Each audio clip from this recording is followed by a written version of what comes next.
Boa tarde, irmãos. Estamos aqui na tarde de 16 de julho de 2020 e vamos estudar a Revista de Vida Cristã do terceiro trimestre de 2020. E o tema de hoje é o artigo Bancos Vazios, que está na página 30 da nossa revista.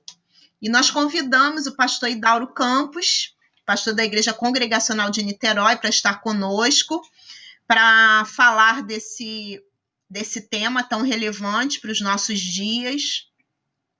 E ele já tem falado, e uma das nossas revistas de escola dominical, que foi escrita por ele também sobre esse tema, e nesse momento a gente vai passar a palavra para ele. Antes eu vou pedir a Rosane que esteja abrindo o microfone e ore ao Senhor, pedindo a Deus a direção dele para o nosso estudo dessa tarde. Tá bom. Oremos. Senhor, mais uma vez somos gratos a Ti, ó Deus, pelo dia de hoje, por esse dia que o Senhor nos fez, pelo milagre da vida, ó Deus, por esse encontro, ó Deus, que certamente vai abençoar os nossos corações, as nossas vidas, Senhor. Senhor, a cada momento, a cada dia que passamos diante dessa pandemia que estamos vivendo, ó Deus, nós te agradecemos porque o Senhor tem feito um milagre em nossas vidas, tem preservado as nossas vidas, Senhor, a cada manhã. Senhor, agora neste momento eu quero pedir, Senhor, que esteja abençoando a Elaine, ó Deus, mais uma vez, e especialmente, Senhor, o pastor Idauro, ó Deus, que vai falar, ó Deus, a respeito deste assunto, ó Deus, que tanto tem nos preocupado, ó Deus. Eu te peço, Senhor, em nome de Jesus, que ele venha falar, Senhor, seja ungido por Ti, ó Deus, que o Senhor possa usá-lo mais uma vez poderosamente nesta tarde, neste dia. Abençoa cada irmã que também conseguiu participar, entrar, ó Deus, nessa live, ó Deus, e te pedimos, Senhor, as Tuas bênçãos mais uma vez, que o Senhor possa estar abrindo as nossas mentes para o bom entendimento da Tua palavra. Em nome de Jesus, que nós te oramos e já te agradecemos. Amém. Pastor Idauro.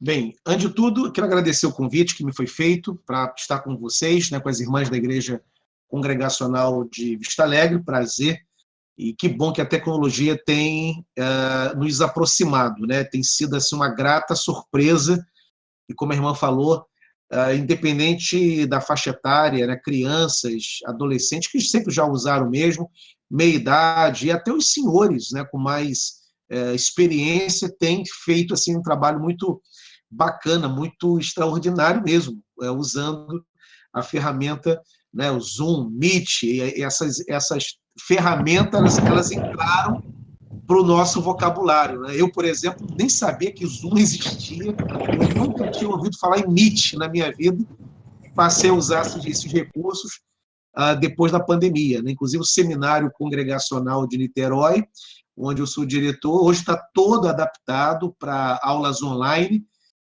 Há um mês lançamos um curso à distância, o primeiro curso à distância do seminário. Tinha aí mais ou menos já uns 5, 6 anos que essa ideia circulava, o céu do seminário, e a gente sempre com dificuldade, com desconfiança, achando que não funcionaria. E a pandemia jogou a gente de cabeça nessa tecnologia. Então, nós lançamos o curso. E com menos de um mês, nós temos 25 alunos matriculados no curso de Belém do Pará, Manaus, Fortaleza, Espírito Santo, São Paulo, Minas, se eu não me engano, região dos Lagos, alunos que estão fazendo o curso à distância com o nosso seminário. Então, veja o que a pandemia provocou, uma mudança estrutural. Essa é a minha segunda reunião, num total de 5 que eu vou ter hoje. A minha última é 10h30, uma reunião de pesquisadores, de historiadores congregacionais, já tive a reunião do DET hoje, vou ter um encontro com a secretária da igreja.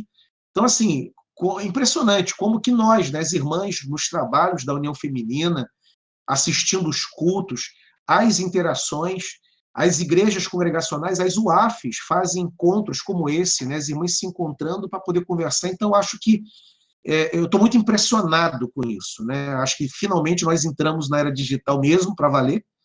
O que era o celular para conversas triviais de WhatsApp, marcações de reuniões muito rápidas, e às vezes até brigas feias, né? Nos grupos de família, e às vezes até nos grupos de igreja. Agora não, agora está servindo ao ministério, servindo a gente, servindo a vida espiritual, né?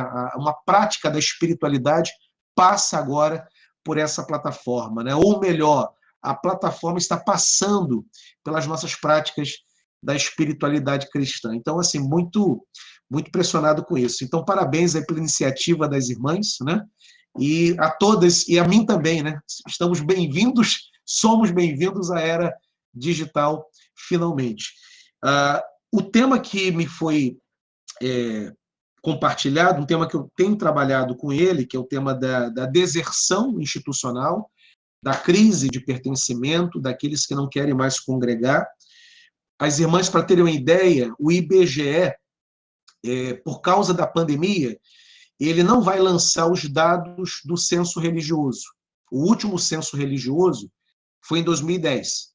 Foi quando eu utilizei os dados, naquela época, para basear a pesquisa que produziu o livro Desigrejados.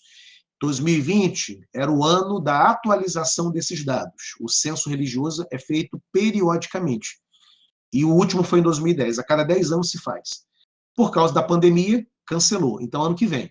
Em 2010, eram 4 milhões de crentes fora das igrejas que não queriam saber mais de uma comunidade de fé.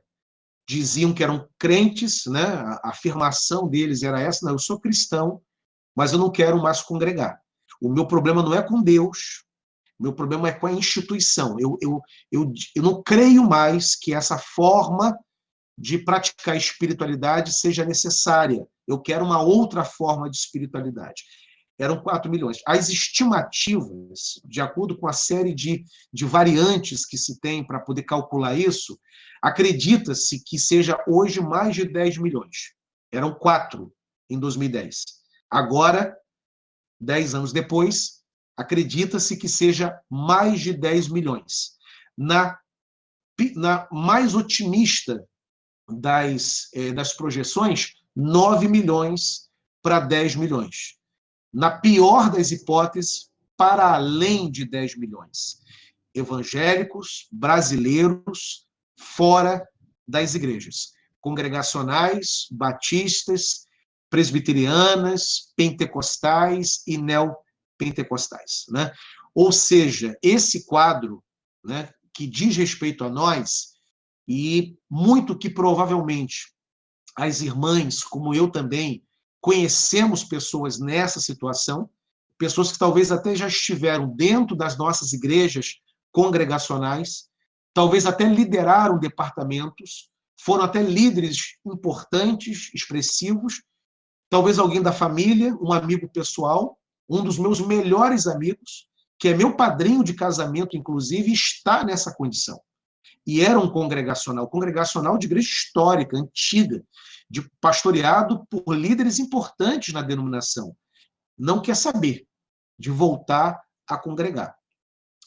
Por que isso acontece? Né? O que está acontecendo? Então, o artigo escrito pelo meu querido amigo pastor Domingos Sávio, que é a revista Vida Cristã, está reproduzindo essa discussão, é um artigo muito interessante que ele, de forma bem focada, né, com um recorte bem apresentado, ele expõe. O que eu vou fazer aqui? Eu não vou ler o artigo todo, porque as irmãs já leram, então a gente tem assim, o conhecimento do texto.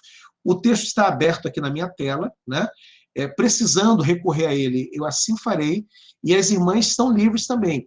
Eu vou fazer o seguinte, eu vou brevemente fazer uma pequena exposição do assunto, né? Usando o artigo e usando também aquilo que eu já tenho elaborado, e quando eu terminar, eu vou abrir para trocas, né? Colocações, perguntas, contribuições, contrapontos que as irmãs queiram fazer. E aí podemos recorrer ao texto, mas fazer uma leitura eu não farei, porque a gente já procedeu com ela. Bem, quando a gente pensa nesse tema, um recorte que é importante, antes da gente tentar entender o que aconteceu para que tanta gente saísse das igrejas, é estabelecer um recorte que eu acho importantíssimo nessa discussão, que é o recorte da natureza da fala desses desigrejados. Eles, afinal de contas, são os desviados de sempre, né, que a gente sempre conheceu, e isso não é novo na igreja, toda igreja lida com pessoas que entram e saem. Então, isso não é novidade no cristianismo, no protestantismo. Toda igreja tem, fulano está desviado. O meu marido era crente, está desviado. A minha esposa é crente, está desviada. Meus filhos, meus pais. Então, essa narrativa, ela é comum. O que diferencia o desviado do desigrejado, né? São diferentes ou são iguais? Com nomes diferentes. Há quem diga tudo igual. Desviado, desigrejado. O desigrejado não quer se admitir desviado. Inventou essa nomenclatura, que não quer dizer nada. Outros já dizem, não, são diferentes. Eu faço parte daqueles que olham para o fenômeno e entendo que são diferentes. Eles não são iguais. Embora a gente possa, na hora da troca de ideias aqui, a gente abrir para quem pensa diferente, não tem nenhum problema. Porém, conceitualmente, eles são diferentes. E qual é a diferença? Qual é a distinção entre o velho desviado de sempre e o desigrejado que aparece nessas estatísticas do IBGE? O desviado é aquele que rompeu não só com a instituição, ele não quer mais saber da igreja, ele não congrega, não participa dos cultos, não quer saber de nada que esteja relacionado à sua igreja de origem ou qualquer outra, e também rompeu com a conduta cristã. Ele, quando entrou para a igreja, assumiu uma conduta cristã. Se ele bebia, deixou de beber. Se fumava, deixou de fumar. Se tinha relacionamento sexual com a namorada, com a noiva, parou de ter. Né? Se era uma pessoa desonesta com dinheiro, organizou essa, né, abandonou essa prática desonesta e arrumou a vida. Né? Quando ele sai da igreja, ele volta, né, para essas práticas. Esse é o desviado. Ele rompeu com a igreja, mas rompeu também com a conduta cristã. Então ele volta, se ele bebia, voltou a beber. Se ele mentia, volta a mentir. Se ele era desonesto, volta à prática da desonestidade. Né? Esse é o desviado. Ele não ora, não tem nenhuma relação com a leitura bíblica, com aquilo que na tradição reformada a gente chama de piedade cristã. A piedade é a prática da espiritualidade. Ele rompeu com a piedade. Mantém aquela ideia do temor, né, em relação a Deus. Né? É difícil você pegar um desviado que, além de ter rompido com a conduta, tenha virado um debochado. Até existe gente que debocha de Deus, debocha do Espírito Santo, mas é muito raro. Eu mesmo, na minha experiência, encontrei, eu teria dificuldade de puxar na memória alguém que tenha rompido com a instituição, rompido com a conduta e também tenha virado um debochado. É difícil encontrar alguém que chegue nesse ponto, mas que não ora mais, não quer saber mais de Bíblia, né, de louvor, de mensagem. Isso a gente encontra. Esse é o desviado. O desigrejado é aquele que rompeu somente com a instituição. O problema dele não é com oração, o problema dele não é com a leitura bíblica, o problema dele não é com a pregação. Ele até ouve uma pregação na internet, um amigo vai se batizar, ele vai no culto, mas o problema dele, usando aqui a linguagem da minha filha, minha filha Simone, né, adolescente, tomou ranço, né? Tomou ranço da igreja, não quer saber mais da igreja. Mas ele é alguém que teme a Deus, é alguém que olha para a Bíblia e crê na Bíblia. Ele é alguém que tem uma relação com a oração, ele ora todos os dias. Né? Pois bem, então esse é o desigrejado. E é desse que a gente vai lidar. Por que as pessoas partiram para esse comportamento de manter a vida espiritual, porém longe da comunidade de fé. E aí entram algumas perguntas. É possível alguém realmente sobreviver numa relação como essa? É possível alguém realmente ser um cristão fora da igreja? Por quanto tempo dura essa experiência de afastamento da comunidade? São questões importantes que a gente pode tentar responder aqui. Antes de tentar oferecer essas respostas, é tentar entender o que aconteceu com essas pessoas. Por que elas decidiram sair da comunidade? O que tem nas nossas igrejas que afastaram essas pessoas da comunhão? O que elas dizem quando são perguntadas sobre esse afastamento? Existem várias perguntas, já pesquisas que foram feitas. Eu apresentei algumas dessas respostas no livro Desigrejados, e eu vou passar por algumas delas aqui, e algumas delas, de uma forma ou de outra, o Domingos Sávio, que escreveu o artigo na Vida Cristã, ele também passou por elas, né? Há aqueles que alegam o seguinte: eu sair da igreja, né, deixei a comunidade, porque eu percebi que o pastor da igreja, o presbítero, o diácono, não tinham nenhuma, não davam, não ofereciam nenhuma importância, né, para os membros da igreja. Nós, membros, éramos tão somente massa de manobra debaixo da autoridade desses pastores. Eles eram líderes da igreja, mas eles não pastoreavam o rebanho. E eu me decepcionei com a postura, com o autoritarismo, com a conduta do pastor, né, com o caráter do pastor. Isso é muito comum nós encontrarmos essa narrativa nos desigrejados. Se é correto ou não, se deveriam eles colocar isso num peso tão grande ou não, também a gente coloca aqui daqui a pouco para a gente discutir sobre isso. Mas, nesse primeiro momento, tentar dar voz ao que eles dizem, né? O que eles alegam é: eu sair da igreja porque eu encontrei um pastor autoritário, que gostava muito de púlpito, mas não pastoreava ninguém. Gostava muito de pregar, mas não de pastorear. Gostava muito de mandar, mas ele mesmo não ouvia ninguém. Ele era autoritário, mandão, e eu me decepcionei com esse tipo de líder, não quero mais participar. Essa é uma decepção. Uma outra alegação é de pessoas que saíram da igreja decepcionadas, né, porque elas foram feridas dentro da igreja por relacionamentos conflitantes, né? Pessoas que tinham, por exemplo, uma relação conflituosa com irmãos do coral, conflitos dentro do ministério de louvor. E convenhamos, todos nós que amamos a igreja, estamos dentro dela, a gente sabe dos conflitos que existem na igreja, né? Nós que somos congregacionais, então, que participamos de assembleias de membros, nem sempre a gente se sentiria à vontade de convidar um amigo incrédulo, por exemplo, para visitar uma assembleia. Eu conheço casos, não vou citar aqui, evidentemente, o nome, né? Conheço casos de igreja onde palavrões foram proferidos na assembleia. Igrejas congregacionais, igrejas históricas, com 50, 60 anos, onde alguém destemperado, né, vendo que a sua proposta estava para ser vencida, se exasperou e até um palavrão xingou. Eu conheço uma outra, que também não vou citar o nome, que a polícia foi chamada, tal o grau de discussão, de falta de educação dentro de uma assembleia. Então, nós que somos de igrejas históricas, a gente sabe, né? Quantos pastores, por exemplo, eu falei aqui de pastores que feriram, mas o inverso também é verdade.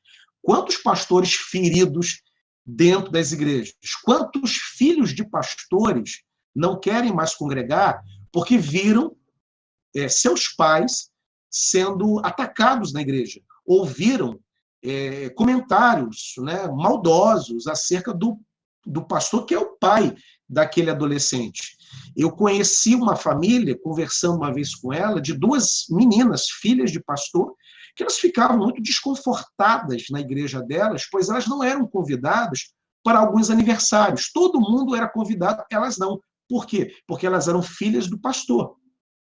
E era uma forma de alguma maneira, de atingir a família. Então, nós que amamos a igreja, somos suficientemente adultos e maduros para entender que essas coisas realmente acontecem dentro das nossas igrejas, né?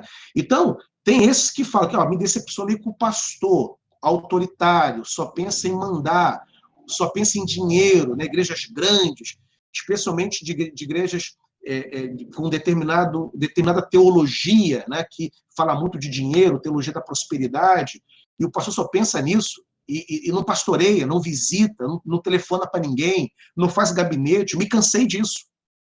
Ou então cansei das crises, das brigas por causa da roupa do coral. O coral vai cantar de roupa branca ou roupa preta. E pessoas brigando, discutindo, magoando umas às outras por causa disso. Quem senta em determinado banco? Quem é o líder? Por que o meu filho não lidera? O meu filho está aqui, ele é nascido e criado na igreja, ele que tinha que ser o líder do louvor, e não aquele que se converteu há 2 anos. E não aceito isso. Quer dizer, essas crises, esses conflitos, faz parte do conjunto de argumentos de algumas pessoas em terem saído da igreja. E mantêm, contudo, a sua espiritualidade, mas não querem mais fazer parte de um ambiente tenso, conflituoso e de crises permanentes. Essa é a questão. Tem um outro também, não esgotamos aqui. Tem aqueles que, eu até falei um pouco sobre eles, mas vou valorizar um pouco mais esse terceiro ponto. São aqueles que se decepcionaram com a teologia da igreja. Aí o problema não é com o pastor e nem com os ministérios, as crises, as brigas, conforme eu mencionei aqui. É uma questão mais, digamos, mais intelectual, né? Pessoas que cansaram do discurso da prosperidade, né?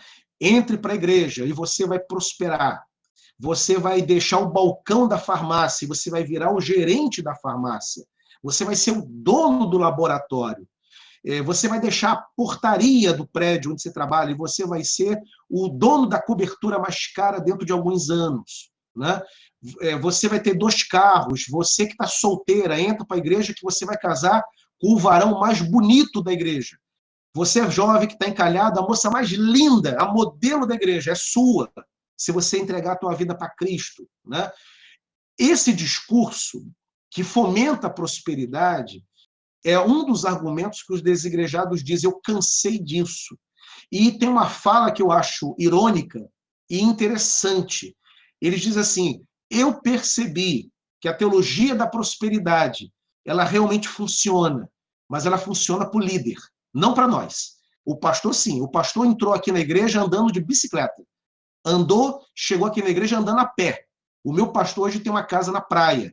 O meu pastor hoje tem um apartamento não sei aonde. Ele tem 2 carros. As filhas deles são as únicas que estudam na melhor escola da cidade. As nossas, não. Então, para ele, funcionou. Para nós, a membresia, a gente continua com as nossas lutas, ganhando quase as mesmas coisas. O que a gente conquistou foi fruto natural do nosso trabalho. E Deus nos abençoando. Agora, aquela coisa assim, instantânea, mágica, aconteceu com ele. Comigo e com o restante da membresia, não. Essas questões fazem parte, portanto, da argumentação de muitos desigrejados. O Domingos Sávio, ele coloca também uma questão ali que eu achei interessante. No livro eu não abordei, mas no texto escrito por ele na Vida Cristã ele abordou, que é a questão também da projeção, né? Tem muita gente que sai da igreja, deixa a comunidade, porque ela quer espaços de exercício ministerial, né? E como elas se consideram que não foram prestigiadas, elas terminam deixando a igreja porque consideram que determinados grupos têm sempre a preferência na ocupação de espaços ministeriais, enquanto que outros são preteridos desses espaços, né? Bem, então essas são algumas possibilidades, algumas questões, né, que variam.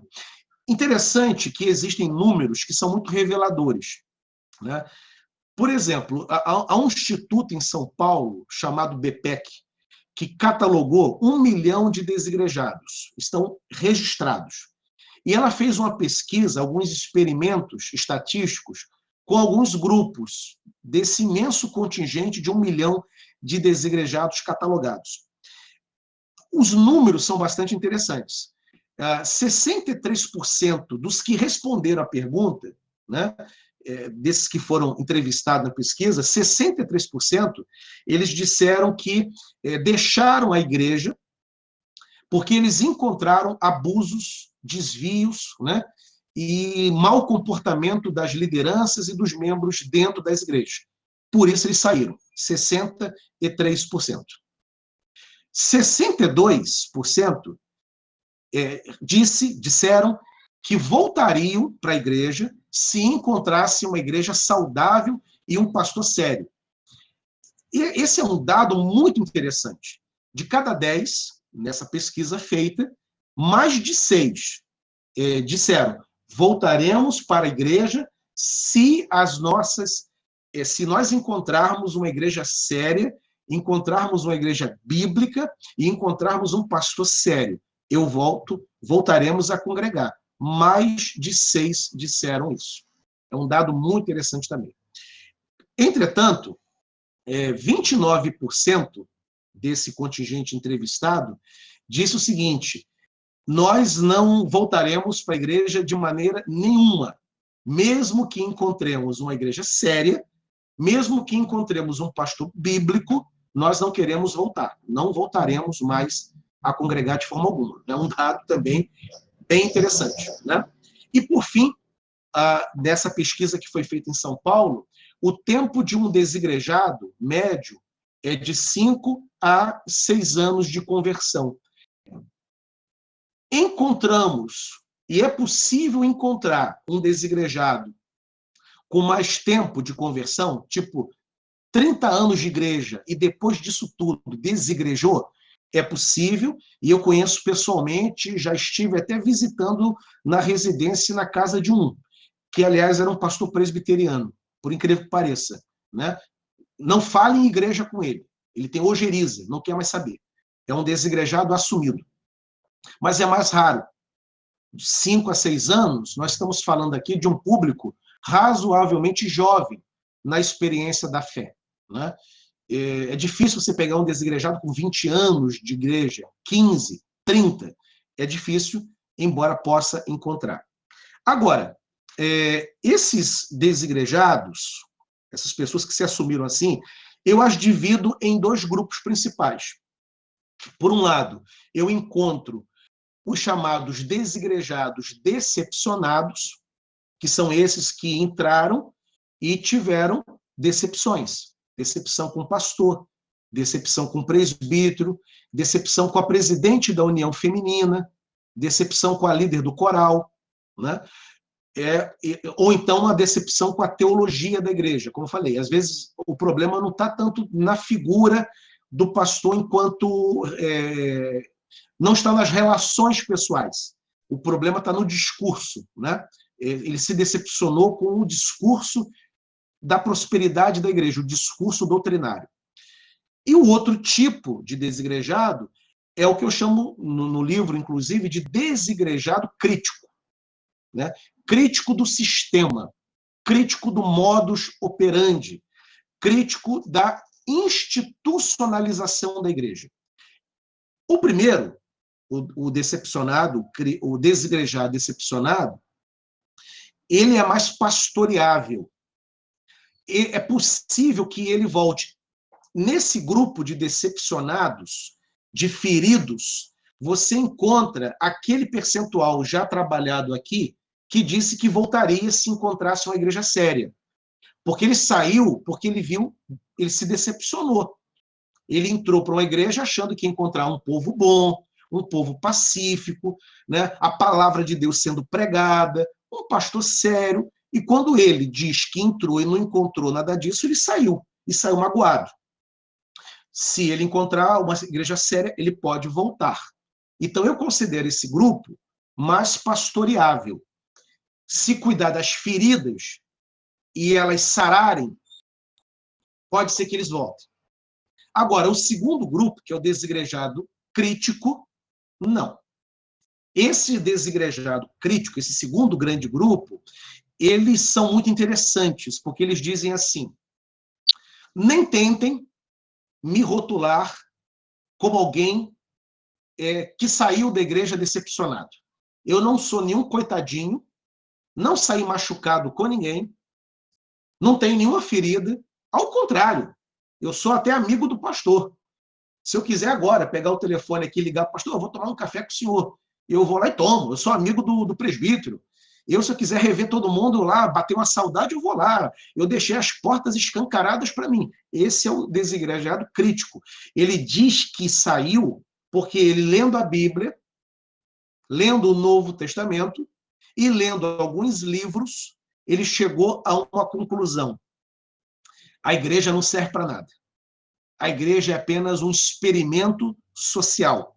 A igreja não passa de ajuntamento humano, como um sindicato, como um clube, como uma associação. Só que o sindicato é trabalhista. A associação tem determinados direitos e preocupações afins. Uma ONG batalha pelo meio ambiente. A igreja, a preocupação é religiosa, mas ela não passa de uma associação. E eu posso muito bem ter a minha experiência com Deus longe dessa associação, que é uma mera construção social, um mero ajuntamento humano, que Deus nunca ordenou. Construir templos, organizar ministérios de louvor, onde que está na Bíblia isso? Eles dizem isso, né? Onde está na Bíblia a ordem para construir um templo e botar uma placa de igreja congregacional? Onde está a ordem explícita na Bíblia para fazer isso? Onde que está escrito que existe ministério para cuidar do boletim da igreja? Onde que está escrito que tem o ministério do recepcionista, que fica na porta da igreja aos domingos à noite esperando o povo entrar? Tudo isso eles dizem. E eles fazem a seguinte colocação: eu me cansei disso. Eu me cansei de hora para a escola dominical. Eu me cansei de acordar domingo de manhã e ter que ir à igreja, porque se eu não for, o pastor me cobra, eu recebo lá o WhatsApp dele, eu tenho que ficar dando satisfação da minha vida para o presbítero, eu tenho que dar satisfação para o líder dos jovens, né? Eu tenho que dizer onde eu estou, para onde eu vou. E eu cansei dessas satisfações. Eu quero uma vida mais emancipada, mais livre, porque Cristo é o único que eu devo obediência, só para Ele, não para homens, não para presbíteros, não para diáconos. Esses são os desigrejados críticos. E detalhe, eles dão um trabalho danado, porque eles são cheios de argumentos, né? São leitores. Então, assim, são sofismáticos, né? São cheios de sofismas, e assim, e cheios de abordagem, de desconstrução da importância e da relevância da igreja. Bem, esse é o quadro. Esses são eles, né? Como eu disse, quase 10 milhões no Brasil. O que a gente pode dizer em cima disso? Né? Quais são assim, as conclusões que a gente pode chegar e oferecer alguns caminhos aqui de análise, né? E tentar caminhar aqui para o fim da minha abordagem e dar já espaço para vocês, e eu já estou falando muito aqui. Primeiro, né? Eu sou crítico da postura defensiva que nós tomamos em relação a esse tema. E uma das defesas que a gente pode assumir, vamos dar ideia para esse povo, não, esse é um bando de desviado, nunca se converteram, se tivessem mesmo experiência com Cristo, eles estavam aqui conosco e não criticando a igreja. Ok, pode ser, né? Eu até acredito que, em muitos casos, muitos não se converteram e criaram expectativas irreais acerca da igreja. Também creio que grande parte desses que saíram podem ser enquadrados como gente mimada, gente que quer ser o centro, que quer ocupar o pastor o tempo inteiro, que quer que a união feminina, as irmãs olhem o tempo todo para ela, para a família dela e para os problemas dela. e como ela não encontrou essa concentração de atenção, ela terminou saindo. Realmente existe crentes infantilizados, imaturos, e que querem ser mimados, né, babados, com perdão da expressão, por nós. Se a gente não babar, não bajular, não colocar no colo, não trocar a fralda, não trocar a mamadeira, eles saem com raiva da gente. Realmente existe. Mas eu acho que essa experiência não esgota o problema dos desigrejados. Nem todos saíram porque eram mimados. Há aqueles que saíram realmente porque viram situações que não deveriam existir dentro das nossas igrejas. Ainda que nós, pastores, não consigamos cuidar de todo mundo, e não conseguimos mesmo, e falo no lugar de um pastor de uma igreja com 260 membros, eu tenho um pastor auxiliar que me auxilia no trabalho pastoral, e eu sou um pastor que gosta de conversa, eu gosto de gabinete, mas eu não consigo cuidar de todo mundo, né? Ainda que eu reconheça essas limitações práticas no trabalho pastoral, entretanto, é óbvio que o pastor tem que oferecer um esforço para atender a sua membresia. Não adianta nada eu chegar no domingo na igreja, abrir a Bíblia e pregar um sermão, né, que mais correto e bíblico, inspirador que seja, terminar, fechar a Bíblia e não ter relacionamento com as ovelhas. Não vai adiantar. As pessoas não querem um intelectual no púlpito, não querem um cérebro atrás do púlpito.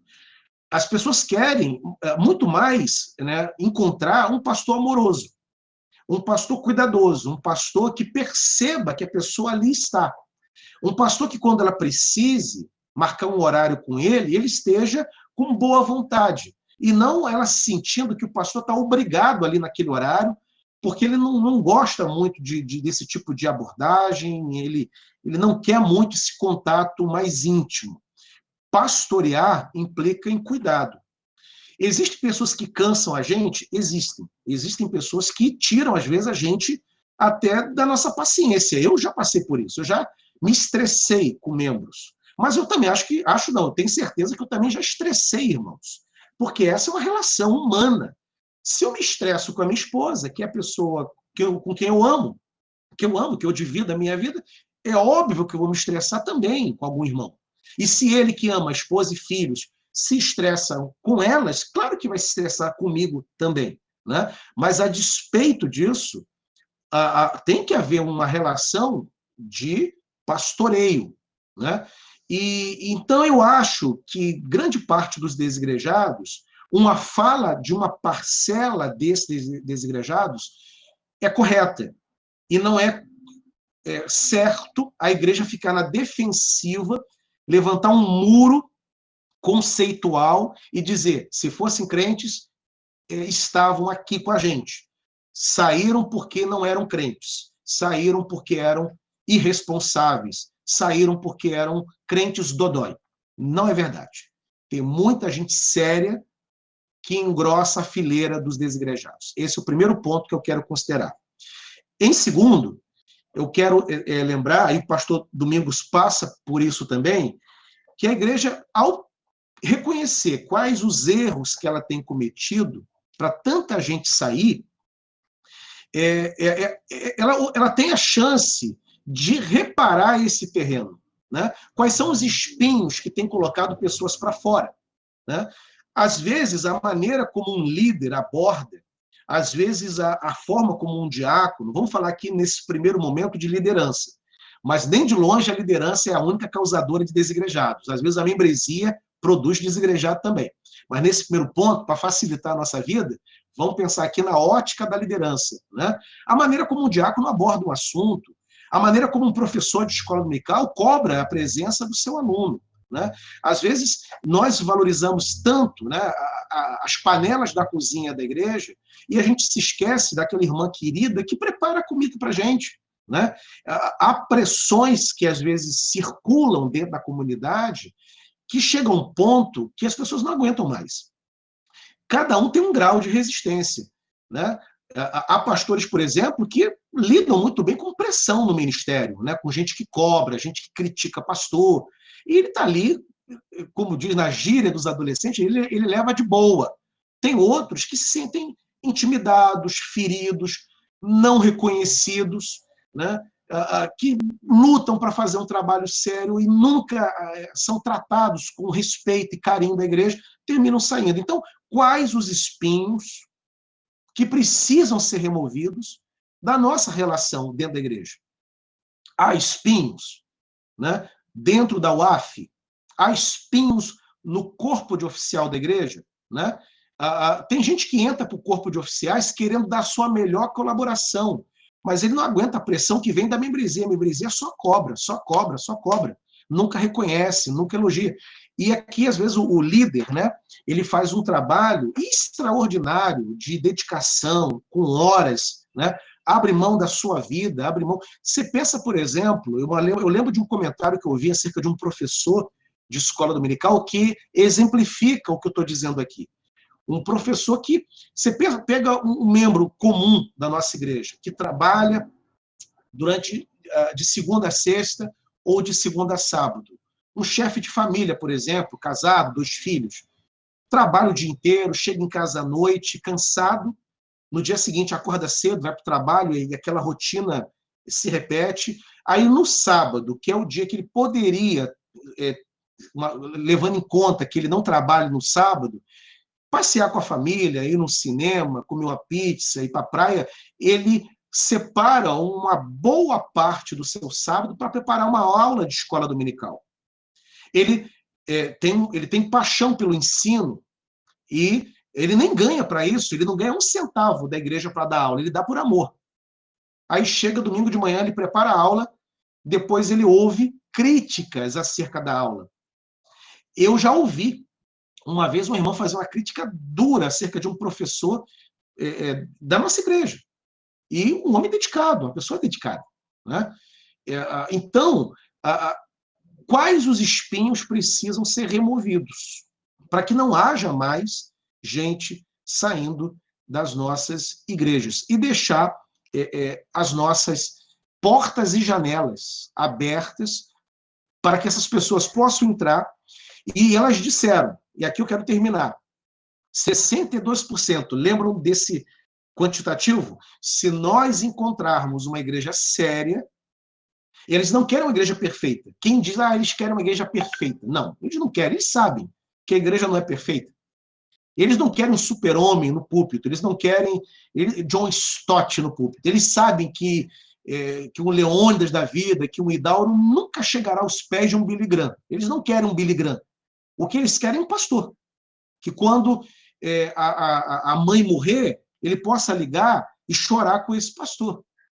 Quando o casamento dele estiver quase assim, à beira do precipício, a mulher quase indo embora, ele quer ligar e na outro lado do telefone, na outra ponta, ele quer encontrar um pastor com o coração aberto. Meu irmão, olha, eu não posso fazer muito, mas eu vou orar por você, vou procurar sua esposa, conta comigo, vou na tua casa, vamos, não joga fora o teu casamento. Não. É isso que eles querem. Grande parte deles. Então, se eles querem isso, né?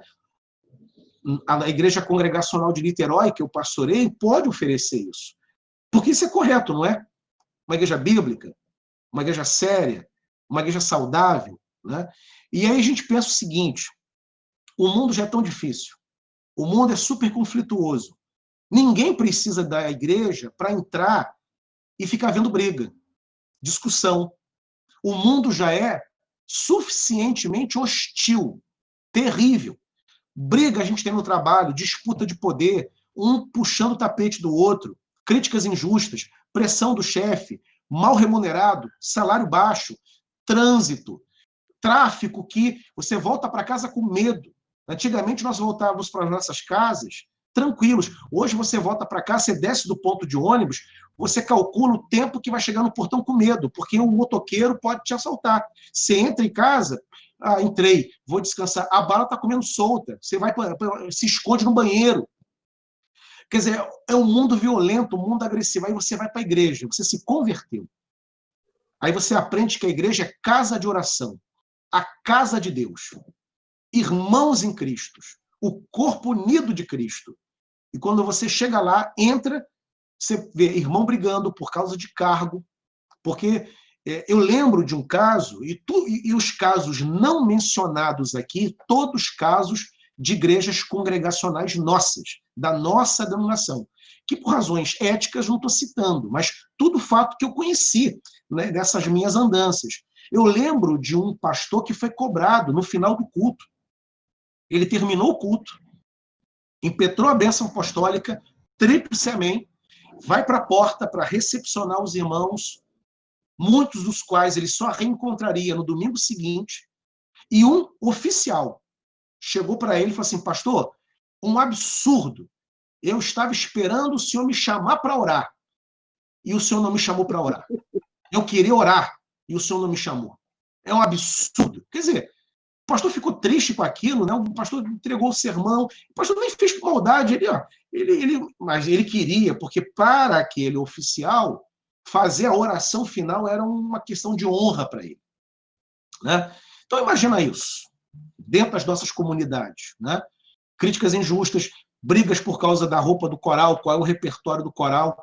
Nós que gostamos de música, a gente sabe os conflitos que às vezes acontecem no ministério de louvor, no coral de uma igreja. Quem é que vai solar o solo que deveria ser um momento para a glória de Deus, vira motivo de briga. Se tiver 3, 4 solistas na igreja, não só elas brigam, como as famílias brigam. Por que só ela sola? Por que a minha filha também não pode solar? Quem é que vai solar? Cria-se, às vezes, ter 2, 3 grupos na igreja, cada um com um solista diferente. Ora, então, antes da gente rotular a turma de complicada, e eles são também, vamos olhar para dentro, né? Calma aí. O que nós temos? O que nós somos? O que há entre nós que tem produzido desigrejados?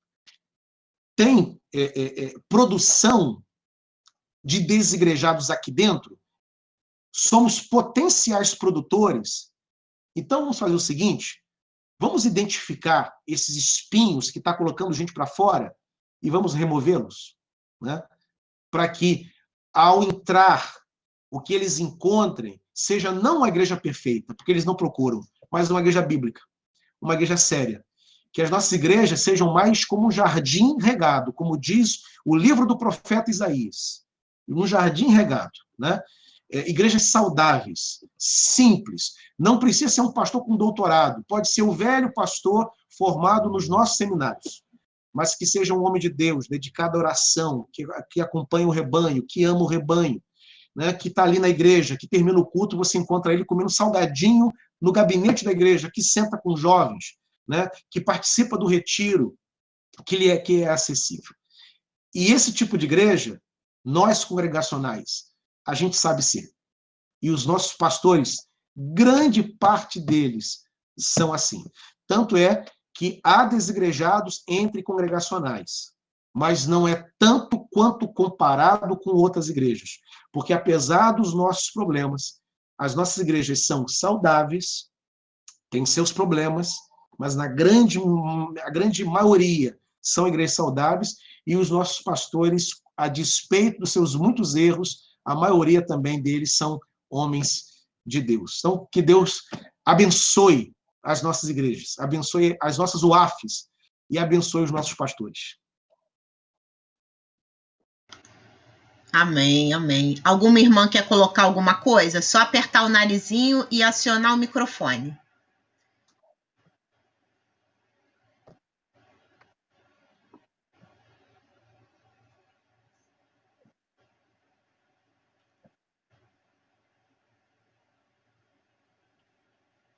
Não precisa brigar, tá, irmã? Cada um de uma vez.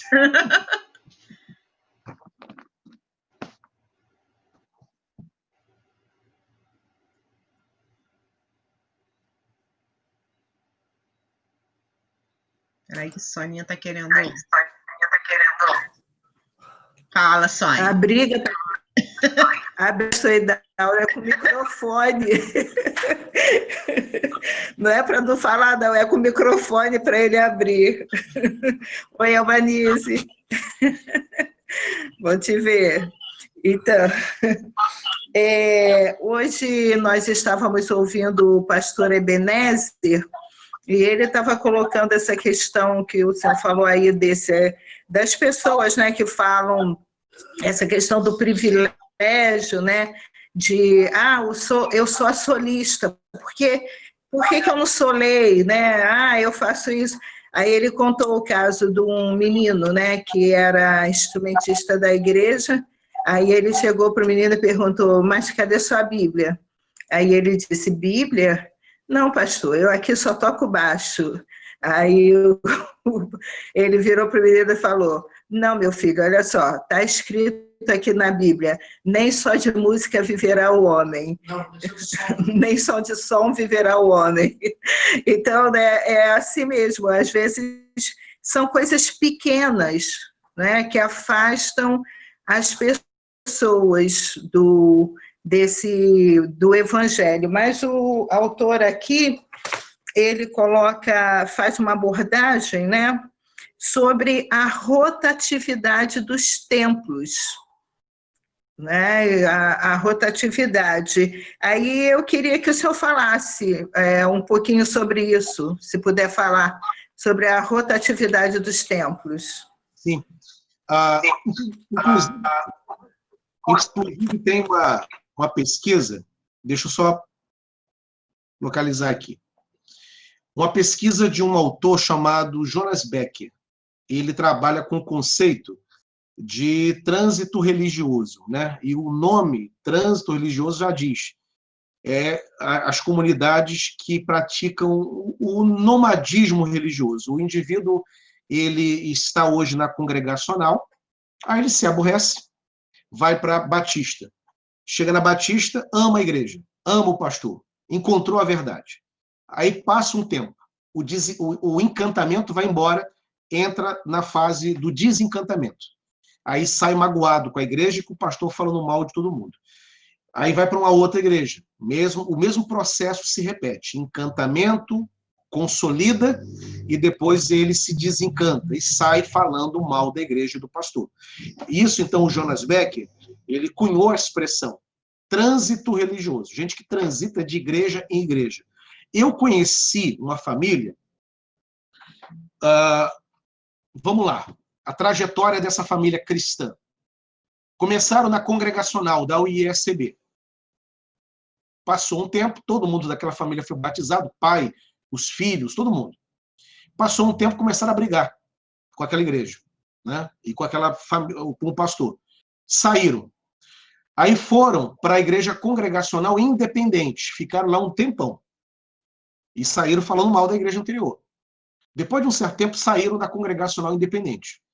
Depois de muito tempo, migraram para a igreja metodista, wesleyana. Amou a igreja, amou o pastor, tornaram-se membros. Brigaram. Saíram. Foram para a metodista do Brasil. Mesmo processo. Criticaram a igreja anterior, amaram a igreja nova. Depois de um certo tempo, brigou, saiu metendo malho em todo mundo. Foram para uma igreja independente. Independente. Mesmo processo. Cansaram da igreja independente. Sabe o que aconteceu? Voltaram para aquela primeira. Aquela igreja congregacional onde eles tinham começado a caminhada. Né? Eu conheci, portanto, essa família, sentei com eles, conversei com eles. Né? Então, hoje, essa quantidade de oferta que tem de igreja, o que, num primeiro momento, poderia e só poderia ser bom, você ter 2, 3 opções perto da tua casa, no teu bairro. O ideal é que o crente congregue na igreja mais perto da casa dele, por questões óbvias, né, de logística, de tempo, mas nem sempre é possível, porque nem a igreja mais próxima, às vezes, não é uma igreja séria.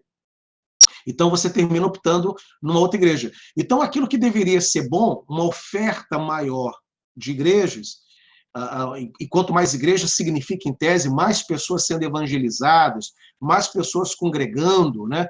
E a criminalidade do bairro, em tese, deveria cair, porque as pessoas vão melhorando daquele bairro ali. mas também o que você percebe que esse número grande de igreja termina sendo visto como uma alternativa de eu experimentar a igreja que eu quiser. Então, se eu tiver hoje um problema com a irmã, ao invés de eu fazer o que a Bíblia manda, que é sentar com a irmã, enfrentar os olhos da irmã, pedir perdão, caminhar a segunda milha, dar a capa e também a túnica, ao invés disso, o que eu faço? Eu vou para outra igreja ali. Não vou conversar com ninguém não, vou pedir perdão a ninguém não.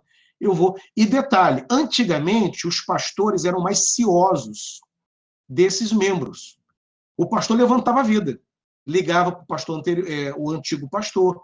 Antes do tempo do telefone, mandava uma carta, e aí a igreja era provocada a se pronunciar. Hoje não. O cara chega lá com a família, o pastor recebe, e se duvidar, dependendo do que a pessoa faça, às vezes tem uma voz boa, fala bem a pessoa, já está liderando a igreja. Mal sabe o pastor que aquela família saiu deixando atrás de si uma comunidade rachada, crises, um pastor magoado, e ele próprio saiu magoado. Aqui em Niterói, eu não recebo ninguém que venha com crises não resolvidas. Aqui a gente temos um cuidado muito grande de, ao receber, saber por que a pessoa está. Eu, há 2 anos, tenho acompanhado uma menina que tem uma demanda familiar não resolvida, né? E eu pedi que ela resolvesse essa demanda familiar para que a gente seguisse conversando e ela pudesse até ser recebida em nossa igreja. É o ideal, você acertar essas arestas, né? Então, essa oferta de cultos, de igrejas, né? Você está em casa, você assiste pelo celular, quem você quiser. Não quero ouvir o membro da igreja de Vista Alegre. Quero ouvir o pastor Leandro hoje não. Quero ouvir o Augusto Nicodemos. Você bota lá. E tem gente que se contenta com isso.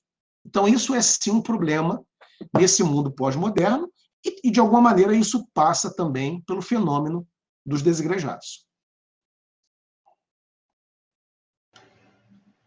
Mais alguém quer fazer alguma colocação? Alguma irmã?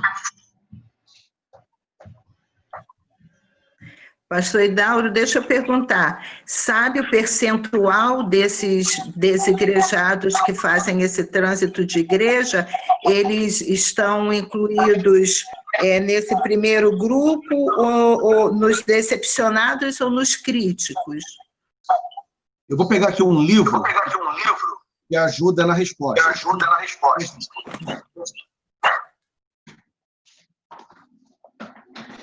Esse livro aqui, ó. Mochileiros da Fé, editora Reflexão, reverendo Ricardo Bitum.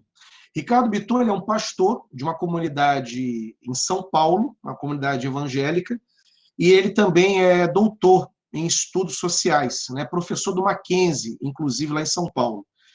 E nesse livro ele trata, o título é Mochileiros da Fé, porque essa é a ideia, né? Da pessoa que bota uma mochila nas costas e vai tendo experiências em experiência, como um viajante, né? Um viajante, ele não tem paradeiro definido, né? Ele vai de lugar em lugar, senta, desfruta da paisagem, faz o seu lanche e vai embora para o próximo destino. Esse é o mochileiro.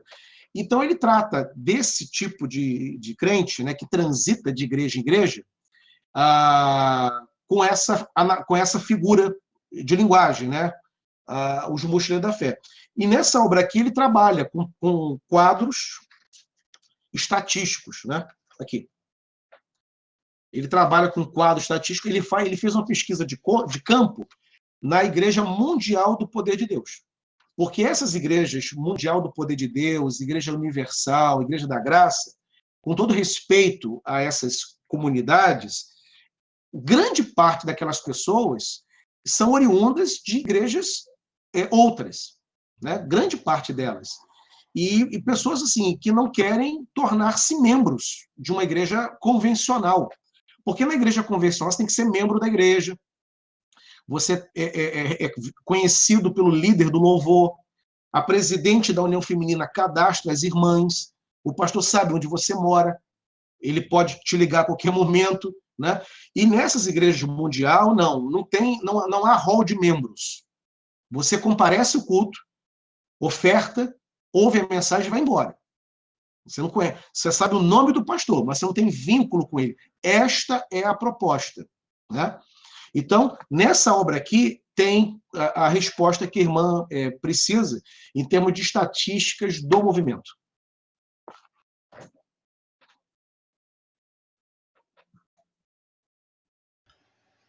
Mais alguma irmã quer fazer alguma colocação?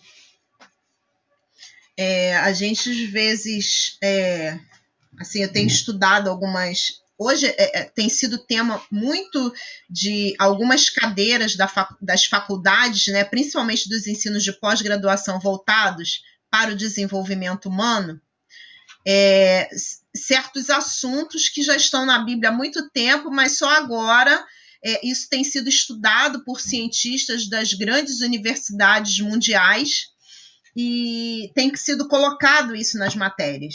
Uma delas é a prática da empatia. E isso é um assunto que tem sido recorrente, a prática da empatia. A gente tem aquele ditado que fala: trate o outro como você gostaria de ser tratado. Mas a verdade desse ditado é: trate o outro como outro quer ser tratado. Porque a maneira como eu gosto de ser tratada não é a mesma maneira como a Rosane gosta de ser tratada. Porque eu sou uma pessoa e a Rosane é outra pessoa. E nós não nos... a liderança, a membresia, não se coloca na posição daquela pessoa e a trata como ela quer ser tratada. E isso gera os conflitos. Acaba Sim. gerando os conflitos. Essa falta de se colocar no lugar do outro, né, que é justamente a prática da empatia, de se colocar e de se ver no lugar do outro, para as pessoas, para os membros que já estão na igreja há muito tempo, é inconcebível, porque nós já estamos na igreja há 20, 30, 50 anos. Ele chegou agora. Isso aí é coisa de neném. Ele quer a chupeta, ele quer a mamadeira, quer que troque fraldinha toda hora. E quando, na verdade, não foi isso que Jesus nos ensinou, né? E uma outra coisa que também tem se falado muito e que nós pouco fazemos nas nossas igrejas seja a mudança que você quer ver no mundo. Muitas vezes queremos mudanças, mas nós não queremos mudar. E se nós, de repente, mudarmos, nem que seja um passo, muita coisa já vai ser diferente.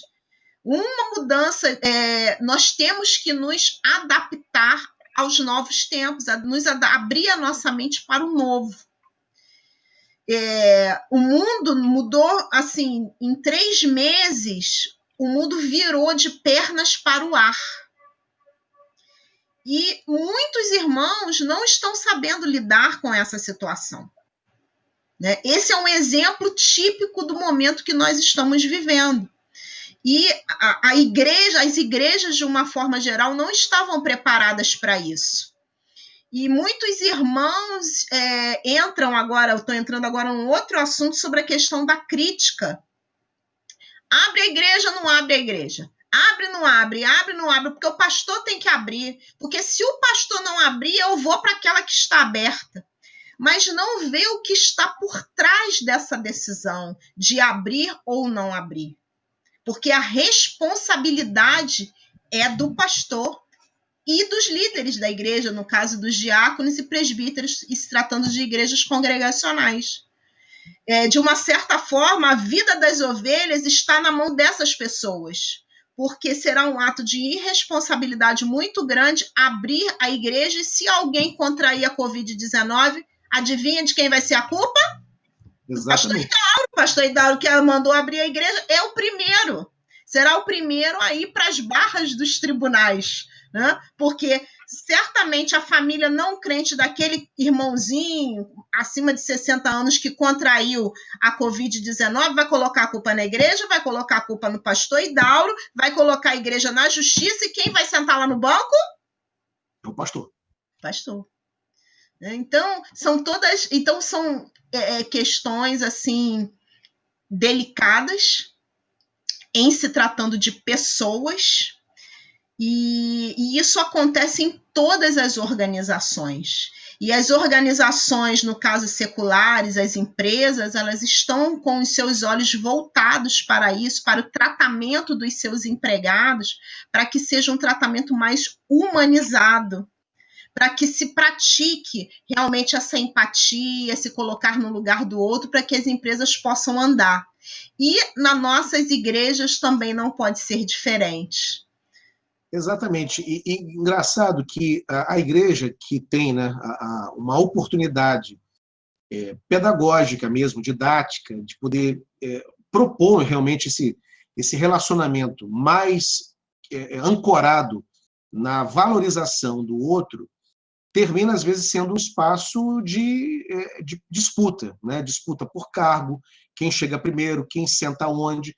Isso, para muitas pessoas, não é mais possível se viver. Antigamente, quando você não tinha... Era uma outra chave mental, né? que regia, né, as condutas, se tolerava muito mais isso. Hoje não, né? Hoje é muito mais difícil. Como eu disse ainda há pouco, pegando, por exemplo, o caso dos filhos de pastores, que é um assunto que me interessa muito também. Eu tenho uma amiga chamada Kézia Feitosa. Ela é diretora do Seminário Betel, ali em frente à Polícia Federal, no centro de Niterói. A Kézia lançou um livro. O título é Filhos de Pastor, é o título. E ela conta a experiência dela como filha, né, acho que filha única, inclusive, de um missionário. Ela tem 40 e poucos anos, nasceu na década de 70, e no Nordeste, interior do Nordeste, não tinha, né, os recursos de telefone que se tem hoje, muito menos de rede social, etc. e tal. Então ela diz assim, um dos problemas, eu não tenho amigos de infância, porque meu pai transitava de igreja em igreja, porque ele era plantador de igreja missionário, não tenho amigos de infância. Todo mundo tem amigo de infância, eu não tenho. E o segundo, alguns problemas que ela teve que lidar por ser filha de pastor. Porque, às vezes, a família do pastor é o para-raio. Né? O membro está com raiva do pastor por alguma decisão, está chateado lá com o pastor, desconta na família do pastor, desconta na família do líder. Né? E muitos desses desigrejados hoje têm, às vezes, alguma relação com o ministério pastoral. São filhos, né? Porque viram, por exemplo, o pai mesmo sendo criticado. Não é aquela crítica justa, porque o pai realmente errou. Pô, pai, o senhor também pudera, né? Olha a decisão que o senhor tomou, olha como o senhor falou com aquele irmão, ele saiu machucado da Assembleia, magoado com a sua fala. O senhor está errado, eu sou seu filho e sei que o senhor errou. Não estão falando dessa crítica construtiva. Estão falando da crítica injusta, né? Em que você pega no pé mesmo do pastor, etc. Então, tem muitos desigrejados, muitas pessoas que não querem mais fazer parte, porque elas cansaram da cultura da crítica, da cultura do ataque. Né? Irmãos que se juntam, por exemplo, e ao invés, né, de falar bem dos que estão ausentes na reunião, falam mal, né, dos que estão ausentes, né? Falam mal do líder, né? E eu cansei disso. Uma fala que me chama muita atenção e que ela é problemática e que a gente tem que olhar com muito carinho para isso. Ela diz assim, eu encontrei mais fraternidade no campo de futebol do que na igreja. Como eu disse, essa fala pode ser uma fala implicada, cheia de amargura, de alguém dodói? Sim, pode, e nós sabemos que existe. Mas nem todos que proferem essa frase são pessoas assim. São pessoas que entraram e viram problemas de relacionamento, gente vaidosa. Né? A igreja ela é a única comunidade que tem a oportunidade histórica de horizontalizar as relações. Porque a Bíblia diz, todos são iguais perante Deus. As demais instituições verticalizam as relações. Quem manda e quem obedece. Na igreja não, todo mundo é igual. Até o pastor é igual. Ele só tem uma função diferente. Ele pastoreia o rebanho. Mas ele é igual. Ele é um crente. O pastor, inclusive, está sujeito a ser exortado. Se o pastor começa a liderar a igreja de uma forma tirana, os oficiais da igreja se reúnem. Pastor, baixa a bola. O senhor é pastor. O senhor não é dono da igreja. A igreja não é sua propriedade. Isso aqui não é empresa. O senhor não é patrão da gente. O senhor é nosso pastor. Então, vamos sentar, estamos achando que o senhor está muito autoritário. É prerrogativa dos oficiais fazerem isso. E se os oficiais não fizerem, estão cometendo um erro, porque tem que fazer. E é bíblico. Primeira carta a Timóteo, capítulo 5. Paulo orienta os presbíteros a exortarem outros presbíteros. Então, o pastor pode ser exortado pelos oficiais, né? Então, a igreja, todo mundo é igual, né? A igreja é um lugar em que uma pessoa com pouca escolaridade, mas que é leitora da Bíblia, gosta e tem dom de ensinar, só não teve oportunidade para a escola, de ter ensino formal. Mas ela tem o dom de ensinar, ela é um mestre. Ela abre a Bíblia na classe de escola dominical e ela ensina a Bíblia para aquele que tem um doutorado, mas não tem o dom do ensino. A Bíblia, a igreja é a única comunidade em que o milionário, que manda pra caramba durante a semana na empresa dele, nos funcionários, mas quando ele entra na igreja, ele é mais um. E ele vai sentar no banco e ele vai seguir a adoração proposta pelo líder do louvor, que é um balconista. Mas ali ele é o líder do louvor, e o milionário é apenas um irmão adorador. Né? O doutor em medicina, em Harvard, ele senta na classe de escola dominical do jovem que tem 25 anos e que está terminando a faculdade ainda. E ele vai aprender com esse jovem. A igreja é a única instituição que horizontaliza essas relações.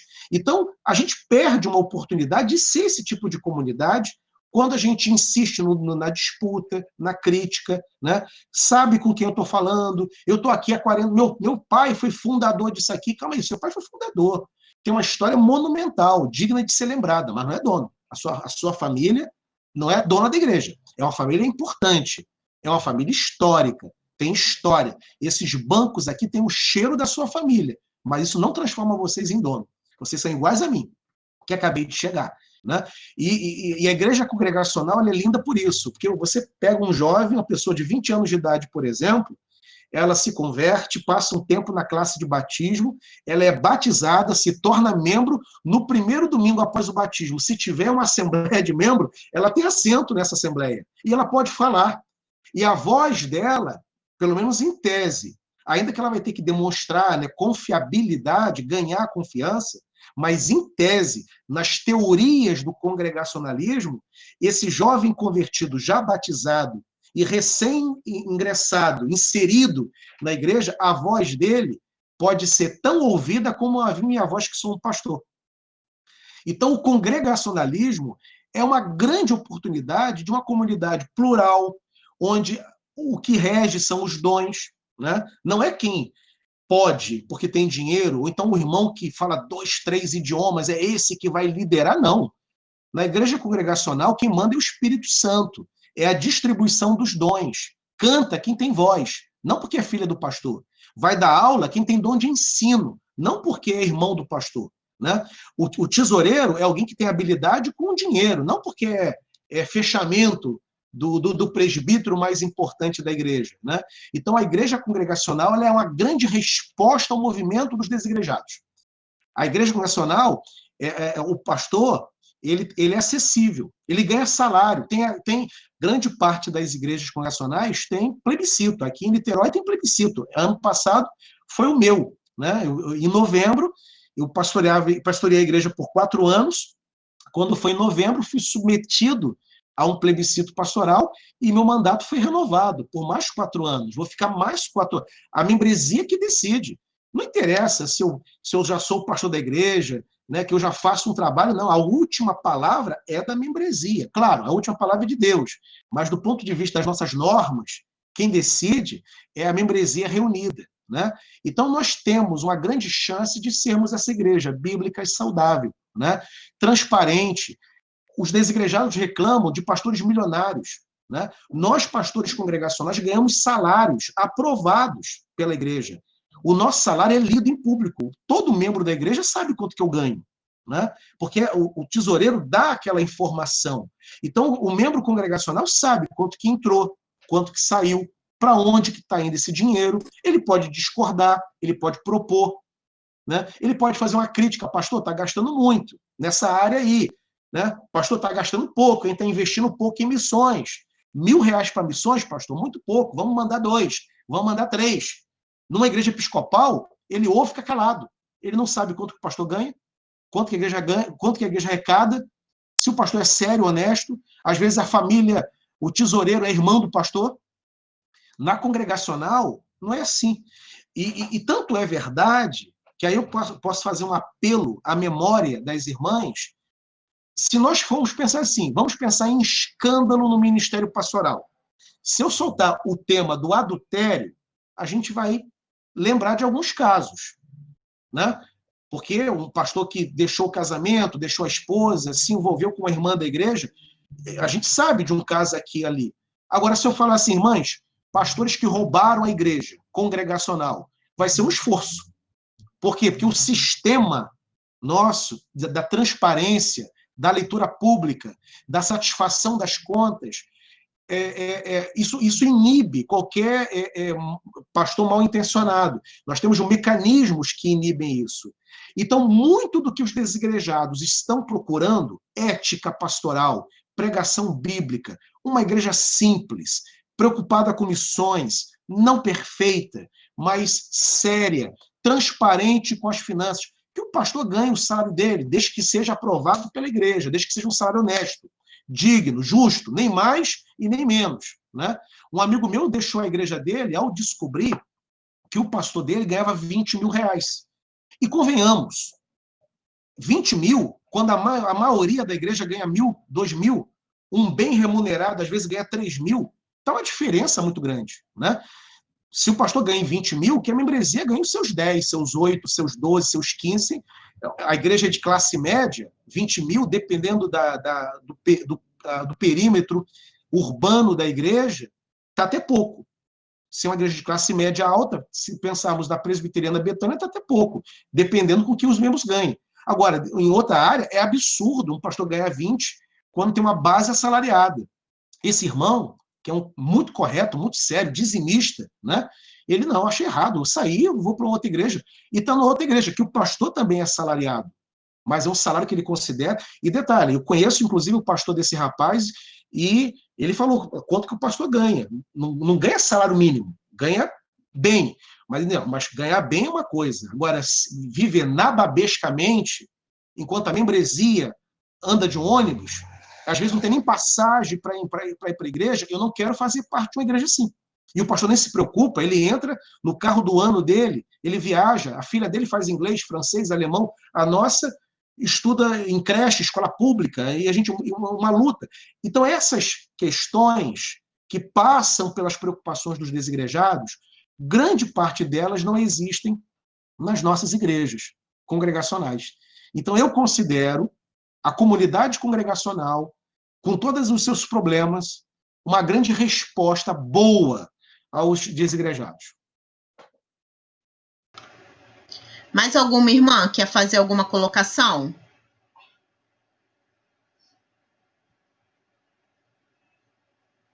Oi, boa tarde. Boa tarde. Eu achei interessante muito quando o pastor falou, né, que somos assim, colocando uma responsabilidade em nós, somos produtores dos desigrejados. E aí, quando você falou isso, eu me lembrei da passagem de Jesus, né, quando levaram a Maria Madalena para ser apedrejada, né? E Jesus, então, falou, o primeiro, a quem não tiver pecado, seja o primeiro a atirar e está tudo certo, está tudo bem. Né? Mas cada um olhou para si, viu que não tinha condições de jogar pedra nenhuma porque tinha pecado. Então, que primeiro a gente, antes de... que a gente olhe para dentro da gente mesmo, né? E que veja primeiro em nós as falhas, né? De que maneira a gente está produzindo desigrejados, né? Então, achei muito interessante isso, que a gente às vezes...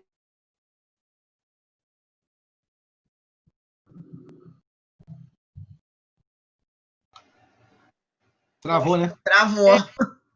A gente fala muito dessa questão dos desigrejados, mas por que tem tanto desigrejados? Será que realmente há muitos problemas? Mas e aí, o que fazer? Eu acho que a primeira coisa a fazer é cada um olhar para dentro de si mesmo. Exato. Olha, eu sou um defensor da prática da disciplina eclesiástica, né? Eu acho que é saudável, em alguns casos, você reunir a igreja ou os oficiais, aliás, os oficiais para isso, dependendo do que aconteça, se é público, se não é público. Mas só que isso tem que ser feito com um cuidado muito grande, sempre preservando. Eu lembro, na década de 90, eu me converti na Igreja Congregacional de Ponte Seca, na época que Ponte Seca que Vista Alegre fazia parte da antiga 7ª região, que começava lá em Baldeador, vinha atravessando o centro do Alcântara e até a igreja de Cabo Sul. Era a grande 7ª região, 21 igrejas. E eu lembro de um caso, de uma disciplina eclesiástica, onde o pecado da pessoa foi exposto em assembleia. Isso hoje é inimaginável. Isso hoje dá processo, né? Então, antigamente, alguém cometia um pecado, né? Seja lá qual fosse, pecado sexual, pecado financeiro, roubou, enfim. Ou então brigou com alguém, deu uma pancadaria na rua, o cara brigou, deu soco, tirou sangue do outro. Antigamente, o pastor não apenas afastava a pessoa, aquilo era exposto, e isso ia parar na ata.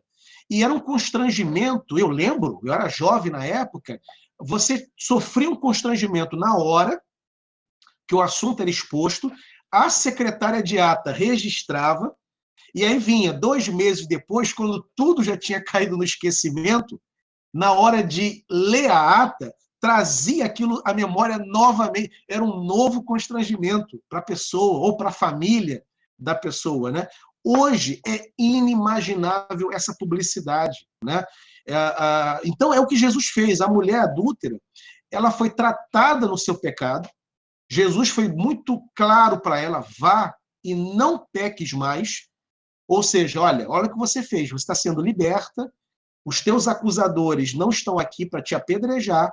Ele dá um tapa, né, sem mão naqueles hipócritas que se deitavam com aquela mulher, mas queriam apedrejá-la. Que além da desumanidade daqueles fariseus, tinha o pecado da hipocrisia, porque ela adulterou com quem? Ela não adulterou sozinha, ela adulterou com um homem. O homem não era apedrejado, só a mulher, né? Então, a hipocrisia também. Só que o seguinte, ele salva, mas também ele diz para ela: vai, não peques mais, né? E ele não expõe aquilo. Antigamente era uma exposição, e muita gente ferida saiu da igreja com essa vergonha, né?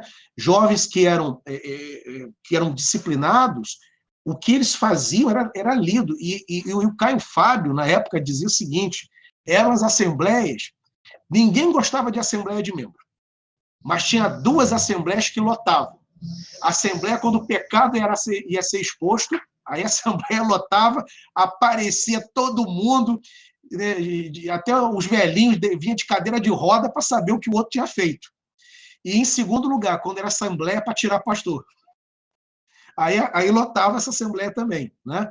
Então, essas questões muito comuns na época, hoje foram repensadas, né? Então, a prática da disciplina, e eu sou favorável à disciplina, não pode mais ser pública, né? Então é o seguinte: alguém por alguma razão, precisa ser exortado pelo pastor, e dependendo do que ela tenha feito, precisa até ter um afastamento temporário, que aquilo fique entre o pastor e a ovelha. Ou, se precisar, com os oficiais, né? Só vai para a igreja se a coisa for pública anteriormente. Todo mundo já sabe.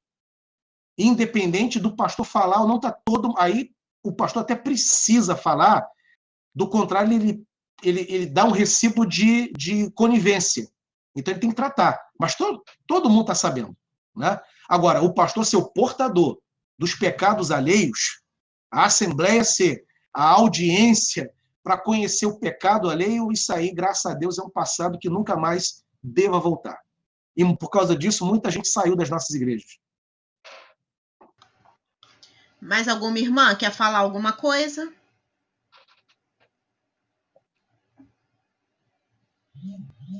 Então, nós vamos terminar nosso estudo dessa tarde. Nós gostaríamos de agradecer imensamente o pastor Hidalgo por ter dispensado esse tempo para estar aqui conosco. E eu vou pedir a Soninha que aperte seu narizinho aí, ligue o microfone, para terminar agradecendo a Deus por esses momentos que nós passamos aqui, agradecendo a Deus pela vida do pastor Idauro, agradecendo pela vida da sua igreja, né? Que Deus esteja abençoando o seu ministério.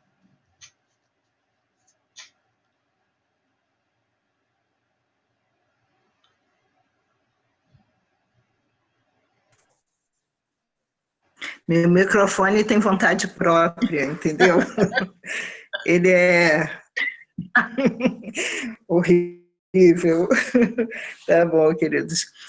Antes de orar, Elaine, eu queria só deixar um recadinho com as irmãs que são casadas. A Cássia vai estar fazendo dia 8 de agosto, um encontro para as mulheres casadas.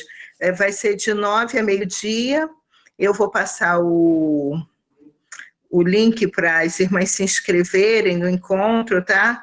Vou botar lá no encontro, lá no grupo de agentes de vida cristã, vou colocar também no grupo da Igreja de Vista Alegre, e lá no grupo da Igreja de Caraí, a gente vai, de esposas de pastor também, aí vou colocar nesses grupos, aí quem desejar fazer o encontro, é só fazer a inscrição, tá? Vai ser dia 8 de agosto, de 9 a meio-dia. Tá bom? Então, vamos orar? Senhor, nós agradecemos por esta tarde, quando estamos aqui, ó Deus, aprendendo mais, Senhor, sobre o Teu reino, Senhor, as coisas que acontecem no Teu reino, ó Pai. Nós louvamos o Teu nome por isso, agradecemos pela vida do pastor Idauro, pedimos tua bênção sobre ele, sobre o seu ministério, sobre sua casa, sua família, Senhor, que tu abençoe, Senhor, enquanto diretor do seminário, que a tua boa mão, Senhor, seja com teu filho, onde quer que ele pise, Senhor, que seja bênção, Senhor, e nós louvamos a ti pela vida dele. Agradecemos imensamente por ele dispor dessa tarde para falar conosco, para trazer estas verdades, Senhor, à tona, para que a gente possa refletir um pouco mais sobre a nossa prática cristã, sobre a nossa prática, Senhor, dentro das igrejas, ó Deus, que tu nos abençoe, nos ajude, nos ilumine, Senhor, no trazer, ó Pai, à luz também essas pessoas que estão desigrejadas, muitos são amigos nossos, Senhor, que nós conhecemos desde a infância, mas nós pedimos, ó Deus, que tu nos oriente, ó Pai, a saber conversar, a conseguir, Senhor, trazê-los para o teu aprimo, igreja, Senhor, onde haja realmente um pastoreio, onde haja um encontro, Senhor, de irmãos, onde haja alegria e a tua presença, Senhor, se faça ali naquele lugar através da boa palavra, das orações, ó Deus. Cuide, Senhor, das nossas vidas, nos abençoe. Muito obrigada pela vida da Elaine também, Senhor, por essa condução desses encontros. Nós agradecemos por ela, agradecemos por todas nós que estamos aqui nesta tarde. Dá-nos tua bênção no restante deste dia, com cada família representada aqui, que cada uma receba a bênção de ti. Em nome de Jesus, amém. Gostaria de agradecer a presença de todas as irmãs, as irmãs que foram convidadas pela Rosane. Que Deus abençoe a cada uma. Vamos nos despedir. Luizana, eu estou te vendo. Prazer estar com as irmãs. Deus abençoe. Amém. Tchau, irmãs.